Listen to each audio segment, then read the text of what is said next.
Hi everyone, সবাই কেমন আছো? আশা করছি অনেক অনেক ভালো আছে। আমি অপর্ণা, আর একটা নতুন ভিডিওতে তোমাদের সকলকে অনেক অনেক স্বাগত। আজকে আজকে হচ্ছে ছট পুজোর পরের দিন, আজ হচ্ছে স্যাটারডে। তো আজকে আমরা যেতে চলেছি চন্দননগর। তো তোমাদেরকে সঙ্গে নিয়ে যাচ্ছি। তো আজকে প্রতি বছরে যাওয়া হয়, আর এখানে কাজ হচ্ছে যার কারণে আওয়াজ। তো টিকিট কেটে ফেলেছি, কেটে এখন স্টেশনে রয়েছি।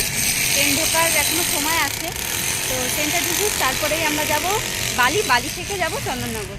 তো চলো যাওয়া যাক, আর তোমাদেরকে সঙ্গে নিয়ে যাওয়া যাক। কেমন আজকে ভিডিওটা হচ্ছে অবশ্যই কমেন্ট করে জানাবে। আর তো চলো দেখতে থাকো আর সঙ্গে থাকো।